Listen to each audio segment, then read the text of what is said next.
साल था 2014। जगह थी एक सुनसान इलाका, भारत के एक तटीय शहर का बाहरी हिस्सा, जहां रात होते ही सन्नाटा पसर जाता था। लेकिन उस सन्नाटे में कुछ था, कुछ ऐसा जो लोगों की रूह तक कंपा देता था।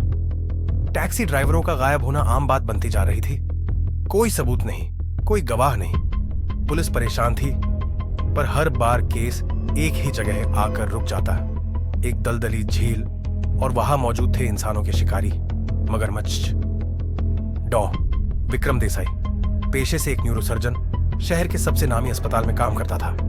हर कोई उसे एक रहमदिल इंसान मानता था, लेकिन शहर के उस चमकदार चेहरे के पीछे एक और चेहरा छिपा था, जिसे कोई नहीं जानता था। कहा जाता है कि उसका बचपन बेहद दर्दनाक था। पिता की बेरहमी, मां की आत्महत्या और समाज से तिरस्कार। विक्रम के अंदर एक अजीब सी नफरत भरती गई, खासकर गरीब लोगों से, जो उसे उसके पिता की याद दिलाते थे। विक्रम देर रात अस्पताल से लौटते वक्त टैक्सी बुक करता, लेकिन मंजिल कभी अस्पताल नहीं होती। वह ड्राइवर को एक शॉर्टकट बताता और गाड़ी को उस दलदली रास्ते की ओर मोड़ देता, जहां उसका इंतजार कर रहे होते थे मगरमच्छ। मगर डॉ विक्रम का तरीका बेहद शातिर था। वह ड्राइवर को पानी पिलाने के बहाने नशीली चीज पिलाता, और जब ड्राइवर बेहोश हो जाता उसे झील में फेंक देता, और फिर बाकी काम करते थे मगरमच्छ।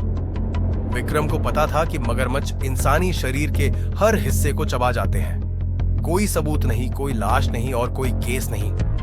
यह उसका परफेक्ट क्राइम था। पुलिस हर बार जांच करती, लेकिन झील में सिर्फ कीचड़ और खामोशी मिलती। लेकिन फिर एक दिन विक्रम से एक गलती हो गई। उसने एक टैक्सी ड्राइवर को बेहोश किया, लेकिन वो पूरी तरह बेहोश नहीं हुआ। गिरते वक्त उसका फोन रिकॉर्डिंग पर था, और उसी रिकॉर्डिंग से खुला डॉ डेथ का राज। फोन की जीपीएस लोकेशन, आवाजें और बैकग्राउंड में मगरमच्छों की चीख जैसी आवाजों ने पुलिस को उस झील तक पहुंचा दिया। पुलिस ने विक्रम को गिरफ्तार किया। जांच में पता चला कि उसने कुल 11 टैक्सी ड्राइवरों को अपनी दरिंदगी का शिकार बनाया था। कोर्ट ने उसे उम्र कैद की सजा सुनाई, लेकिन जेल में कुछ महीनों बाद ही वह एक रहस्यमयी हालत में मरा पाया गया।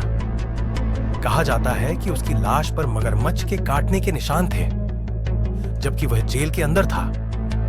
क्या वो कोई बदला था, या मगरमच्छों ने अपने मालिक को पहचान लिया था? विक्रम देसाई अब इस दुनिया में नहीं है, लेकिन वो झील आज भी वही है।